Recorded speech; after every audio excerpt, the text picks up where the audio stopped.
आप देख रहे हैं कश्मीर डिजिटल और मैं हूं सफ़ीर रज़ा चगताई। आज़ाद जम्मू कश्मीर में सियासी सरगर्मियाँ उरूज पर पहुँच चुकी हैं और मुख्तलिफ़ दावे और वादे किए जा रहे हैं। मुख्तलिफ़ पार्टीज़ जो हैं वो अपनी इंतखाबी मुहिम चला रही हैं। अगर बात की जाए मुज़फ़्फ़राबाद दारुल हुकूमत की, जो कि 10 अज़ला का चेहरा है, रियासत का चेहरा है, इस रियासती दारुल हुकूमत मुज़फ़्फ़राबाद में जो तामीर व तरक्की और अवाम की खुशहाली का ख्वाब है, बदकिस्मती के साथ वो तवील अरसे से तिश्नाए तकमील और शर्मिंदा ताबीर नहीं हो सका है। मुज़फ़्फ़राबाद सिटी की डेवलपमेंट के हवाले से एक बड़ा पैकेज गुज़श्ता हुकूमतों में मंजूर हुआ था, जिसको हम कैपिटल डेवलपमेंट पैकेज कहते हैं। अनफॉर्चुनेटली वो पैकेज भी अभी तक इम्प्लीमेंट नहीं हो सका है, जिसकी वजह से आप मुज़फ़्फ़राबाद शहर में जहाँ कहीं जाएँ आपको इदारों की कारकर्दगी मुँह चिढ़ाती हुई नज़र आएगी। टूटी फूटी गलियाँ हैं, काशी आप का निज़ाम नहीं है। बड़े मनसूबे जो 2005 के ज़लज़ले के बाद रखे गए थे इस शहर की तामीर व तरक्की के लिए MCDP के तहत, वो मनसूबे भी सैकड़ों मनसूबे हैं जो फ्लॉप हो गए, जो सिरे से ही ड्रॉप कर दिए गए। बहुत सारे फ्लॉप भी हुए और कई मनसूबे ड्रॉप कर दिए गए। इस हवाले से कुछ शख्सियात हैं जिन्होंने बहुत एफ़र्ट्स की हैं। उन्होंने सियासी सतह पर भी, समाजी सतह पर भी अपनी मदद आपके तहत भी कुछ काम किए और कुछ काम करवाने की कोशिशें की। उन्हीं में से जाहिद अमीन काशिफ साहब भी हमारे साथ मौजूद हैं, जो रिसेंटली अमेरिका का दौरा भी करके आए हैं। इनसे हम गुफ्तगू करेंगे और जानेंगे कि मुज़फ़्फ़राबाद सिटी को रियासत का हकीकी मानों में दारुल हुकूमत बनाने के लिए किन इक़दामात की ज़रूरत है और अब तक क्या वजह है। साहब बहुत शुक्रिया, आपको मौका मिला, आपने काम भी किया, एज ए चेयरमैन डैम भी रहे आप, एरा बोर्ड के आप मेंबर भी रहे फेडरल गवर्नमेंट के। तो क्या सूरत हाल देखते हैं, मुज़फ़्फ़राबाद शहर आज कहाँ खड़ा है सर? बदकिस्मती से जो आज़ाद कश्मीर की बड़ी 3 सियासी जमातों के 3 बड़े इंतखाबी गिरोह हैं। सारी जमातों में अच्छे लोग भी हैं, मुखलिस लोग भी हैं, संजीदा लोग भी हैं, लेकिन जो उन पे काबिज़ है ना, ये गिरोह है दर हकीकत, जिनकी इजारादारी है, जिनकी इजारादारी है। ये जो ख़ानदानी इजारादारी है, जो इलेक्शन मुसलसल लड़ते हैं, इनका वो एजेंडा नहीं है जो आपकी गुफ्तगू है। इनका एजेंडा ये होता है कि ये आखिरी साल बरामद होते, खूब दौड़ते हैं और वादे करते हैं और जनाजों में और शादियों में भरपूर शिरकत करते हैं, खूब नाराबाजी लगती होती है और ये इलेक्शन लड़ते हैं। अगर ये जीतते हैं तो फिर भी पकड़ाई नहीं देते और अगर हार जाएं तो फिर ये 2-2.5 साल के लिए कम से कम बिल्कुल जो है गायब हो जाते हैं। और ये कैपिटल में हो रहा है और आज़ाद कश्मीर के किसी दूर दराज इलाके में नहीं हो रहा। इसका मतलब कोई ना कोई प्रॉब्लम है, सही, हम लोगों में कोई ना कोई मसला है कि हम तवज्जो नहीं दे रहे, हम इनकी इस्लाह नहीं कर रहे, हम इनका पुरअमन मुहज़्ज़ब मुहासबा नहीं कर रहे। देखिए आपके सामने कि एक तवील जदोजहद हुई, चंद प्रोजेक्ट्स जो हैं वो डाल दिए गए। वज़ीर आज़म मायना अमल दरामद कमीशन ने उसमें अहम किरदार अदा किया राजा फारूक हैदर खान साहब के दौर में। किसी वज़ीर MLA को नहीं पता था जब हमने वॉकवे कराई। कितने वसूख से मैं बात कहता हूँ, क्योंकि झूठे पे खुदा की लानत होती है। किसी को नहीं पता था कि ये कैसे रोज गार्डन बन रहा है। किसी के इल्म में नहीं था कि इराक में कैसे 50 करोड़ पानी के लिए और 16 करोड़ रुपए का तय हुआ वाटर सप्लाई के बकिया कामों के लिए, सीवरेज के। किसी को नहीं पता था वो 2 गाड़ियां जो सीवरेज की सकिंग जटिंग वाली, उसका फैसला कहाँ हुआ, जनरल अस्कर नवाज का क्या रोल था और वो कैसे आई।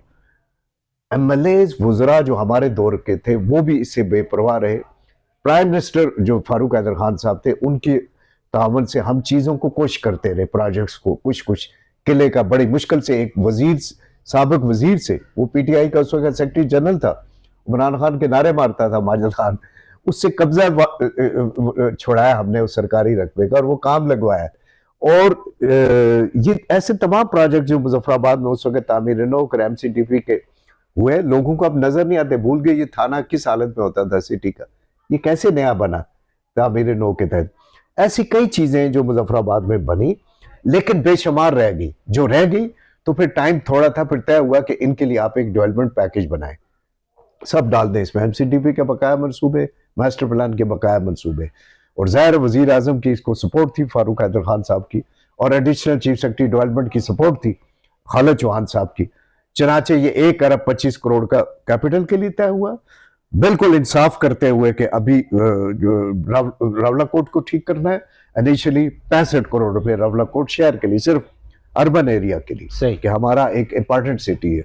एक और सबसे इंपॉर्टेंट सिटी हमारा मीरपुर है आज़ाद कश्मीर में, उसके लिए भी इब्तदाई तौर पे 65 करोड़ रुपए रखे गए कि फिर प्रोग्राम ये था कि प्रोग्राम मैनेजमेंट यूनिट के तहत 3 शहरों का नाक नक्शा जो है, मुजफ्फराबाद के कितना था? 1 अरब 25 करोड़, क्योंकि यहाँ जलजले ने ज्यादा मुतासर किया था, सही, ज्यादा डैमेज किया था, इसलिए 1 अरब 25 करोड़ हैवी कैपिटल, ये जी था भी कैपिटल, नुकसान ज्यादा हुआ था सही, बुनियादी शहरी इंफ्रास्ट्रक्चर का। तो यानी इसमें ज्यादा बाईपासेस थे, ब्रिजेस थे, जैसे ये आपके सामने किले के साथ ये ब्रिज खत्म हो चुका चेले का, तो ऐसी कई चीजें जो थी वो इसमें डाली गई। लेकिन साथ साथ मीरपुर और रावलाकोट का भी ख्याल रखा गया और अब कोशिश की जा रही थी कि किसी तरह कोटली को भी खींचे बीच में ले, ताकि उसका भी हालत बेहतर हो। जनाब अगली हुकूमत आई पीटीआई की और उसमें 3 वजीर मुजफ्फराबाद के थे। आप हमारे लोगों में यहाँ आग लगाई जाती है कि आप वो पुलिस वाले ने ये किया, ठीक है, अपनी नायली के लिए कहा जाता है मीरपुर वाले ने ये किया। भाई हमारे 3 वजीर थे, सीनियर वजीर ख्वाजा फारूक था, माजिद खान वजीर खजाना था, चौई रशीद साहब मोहतरम वजीर तरक्यात थे। तीनों ने उस कैपिटल डेवलपमेंट पैकेज को जो अपनी सीडीसी मीटिंग में प्राइम मिनिस्टर की सदारत में जो थी, तीनों ने खत्म कराया। 1 अरब ये खत्म कराया, रावलाकोट का खत्म कराया, कोटली, क्योंकि ये चाहते थे पैसा इनके पास है और ये अपने मर्जी से जैसे है खर्च करे। चनाचे हुआ ख्वाजा फारूक साहब को 35 करोड़ रुपए रिकॉर्ड मिला जो उन्होंने अपनी मर्जी से कुछ खर्च किया, कुछ का अभी तक हिसाब नहीं मिल सका, कहीं हिसाब नहीं है उसका। फिर प्रोजेक्ट्स उड़ते गए, तनवीर इलियास आए, उन्होंने जुल्म किया, बरारकोट बाईपास अप्रूव फंडेड, पैसा पड़ा हुआ, रूट मार्क हुआ, सारा कुछ 24 फुट एंड टू एंड सड़क उड़ा दी। और उस मीटिंग के अंदर भी मौजूद थे सीनियर वजीर ख्वाजा फारूक साहब मौजूद थे। देखिए एक वो दौर था, हम 18-19 स्केल के मुलाजम थे, लेकिन कैपिटल शिफ्टिंग के लिए हम वज़रा के सामने और वजीर आज़म वक्त के सामने चीखते थे, चिल्लाते थे, शाउट करते थे, बाहर निकल जाते थे, लड़ते झगड़ते थे। एक ये थे सीनियर वजीर, हमारा इस्तेसाल होता गया, चनाचे लड़ाई हुई। अनवारुल हक से कोई जाती झगड़ा नहीं था। अनवारुल हक ने भी मुजफ्फराबाद के तमाम प्रोजेक्ट जो है उनको उसने बड़ी टेक्निकल तरीके से, बड़ा सयाना आदमी है, मफलूज किया, माजूर किया, मतरूक किया और पैसा खामोशी से जो है पब्लिसिटी नहीं करता था, करता गया।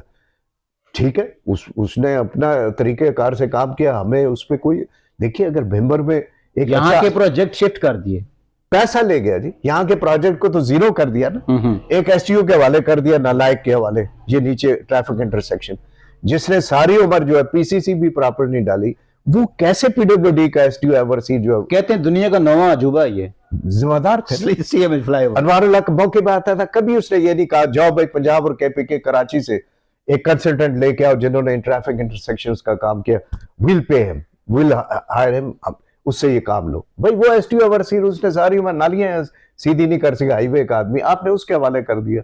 ये एक अलग कहानी है।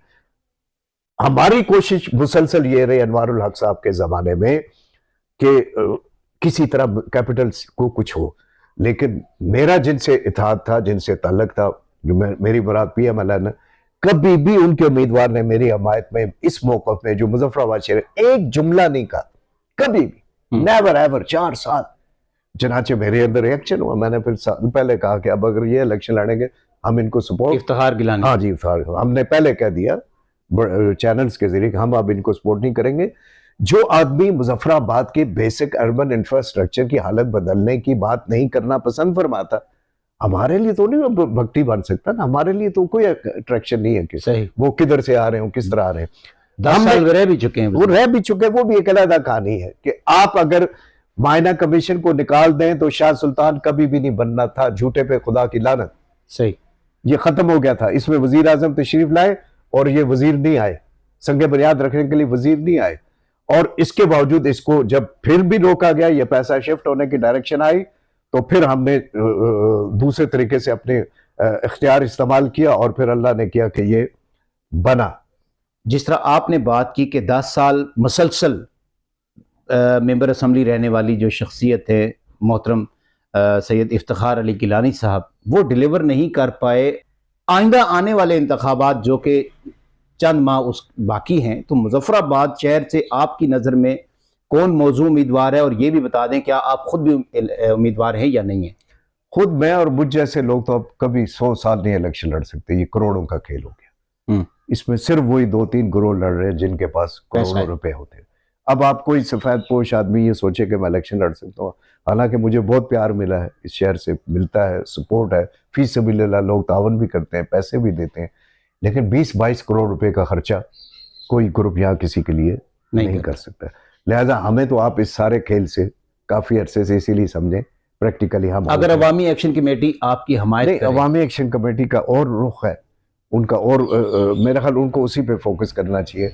अगर 2-3 चीज़ें उन्होंने आज़ाद कश्मीर को लोगों को दिलाई हैं, कुछ और चीज़ें हमें इलाज मुआवजा समेत हमें शुनीद ये है कि अवामी एक्शन कमेटी के हमायत याफ्ता उम्मीदवार आइंदा इंतखाबात में हिस्सा लेंगे।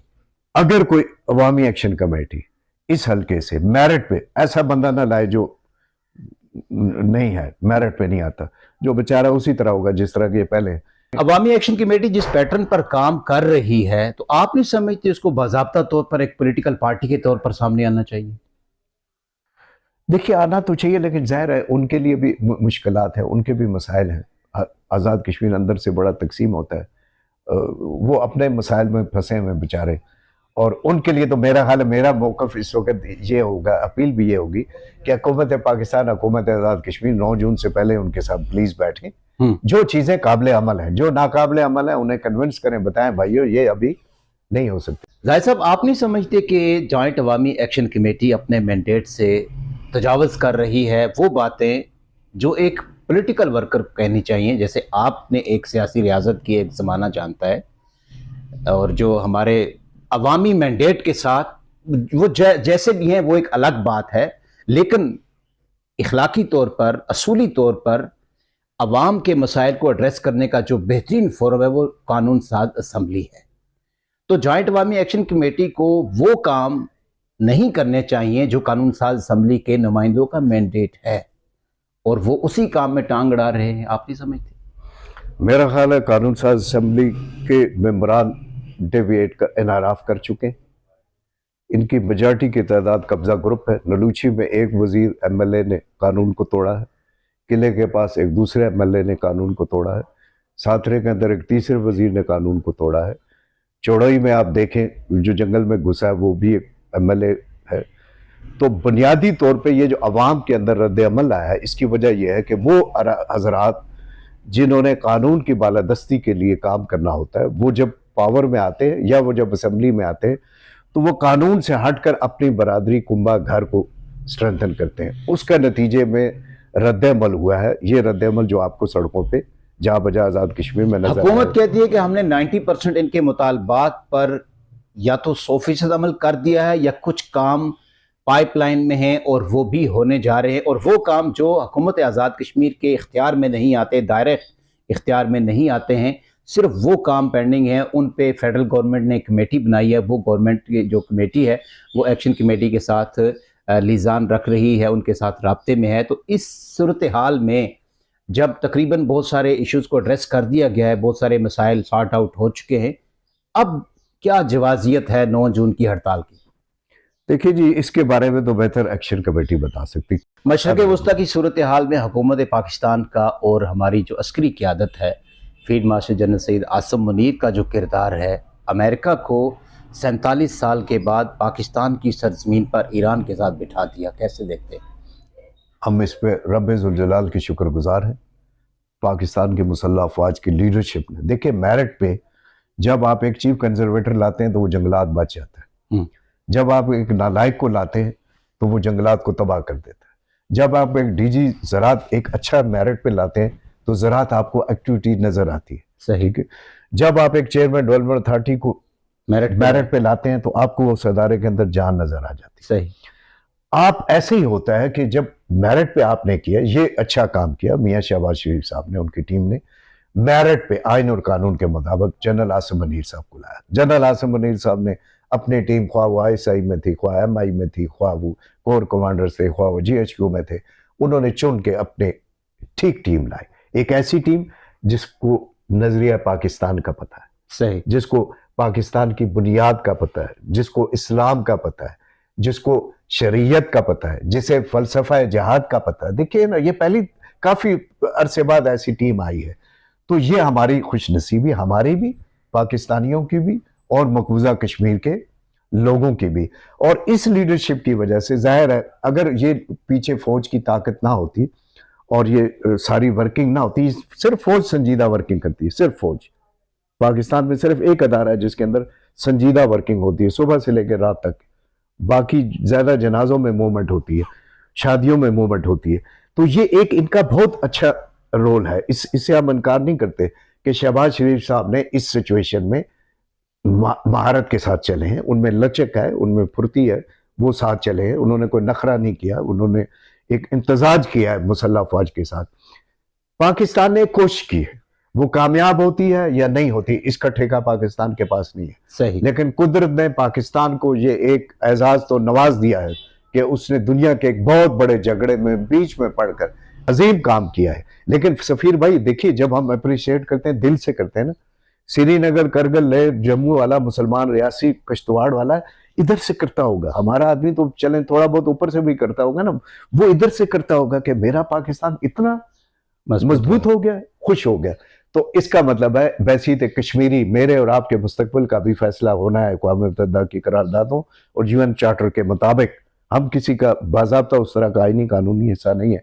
तो इसका मतलब है कि जब हमें जनरल आसिम मुनीर और उनके रुफ़का पर एतमाद है तो हमें उनसे ये मुतालबा करना चाहिए ना कि ये जो महकूम मजबूर जो मुस्तज़फ़ीन है कश्मीर है, रियासत जम्मू कश्मीर के जो लोग हैं, इनको भारत की गुलामी से निजात दिलाने के लिए भी उन्हें एक फैसला कुन क्या पैगाम देंगे नौजवानों को इस सारी सूरत हाल में? यार पाकिस्तान है, देखिए पाकिस्तान ने दुनिया में अपने आप को मनवाया और पाकिस्तान में हमारे लोग भी अपना खून दे रहे हैं। ये ख्वारिज के खिलाफ जो फितने के खिलाफ जो जहाद हो रहा है, ये हमारे लोग हम सब मिलकर कर रहे हैं। ये जो बलूचिस्तान में इंडियन एजेंट हैं उनके खिलाफ हम सब मिलकर अपना खून दे रहे हैं। ये हमारे बच्चे अपना खून दे रहे हैं, हमारे भाई अपने कीमती, ये तनख्वाह के लिए नहीं कर रहे। पाक फौज के जवान, बिल्कुल पाक फौज की। देखिए ये तनख्वाह की कहानी तो नहीं है, ये तनख्वाह तो एक जज्बा है। ये कुवैत में भी मिल सकता है, कतर में भी ये जॉब उन्हें मिल सकता है, ऐसा ही है। लेकिन वो जो कर रहे हैं इसका तकाजा ये है कि हम जो बाशिंदगान आज़ाद कश्मीर हैं, हमें ये समझना चाहिए हमारा असल दुश्मन जो है वो मोदी है, वो आरएसएस है, वो हिंदुस्तानी हुकूमत है, वो हिंदुस्तान का महासबाई गुंडा है हमारा असल। तो हमारे फोकस करना चाहिए अपने असल दुश्मन की तरफ।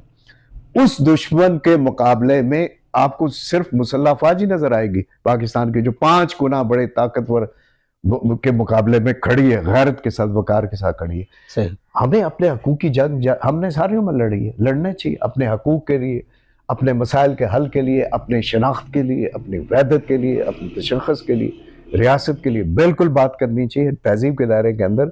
लेकिन ममलकत खुदा दादा पाकिस्तान के अजीम मफाद को जरूर तरजीह, घर के मामलात को घर के अंदर हल करने की कोशिश करनी है और इज्तिमाई तौर पर हमें कौमी मफाद को मुकद्दम रख के यकजहती का पैगाम भी देना चाहिए। बहुत ज़रूरी है कि कोई ऐसी बात ना करे जिससे मिल्लत इस्लामिया पाकिस्तान के अंदर हमारे बारे में बदगुमानी हो। बहुत शुक्रिया, बहुत शुक्रिया। जाहिद अमीन हमारे साथ मौजूद थे, आपने गुफ्तगू सुनी। इंशाल्लाह फिर किसी और शख्सियत के साथ आपकी मुलाकात करवाएंगे। सफीर रज़ा को इजाज़त दीजिए, अल्लाह ने के बाद।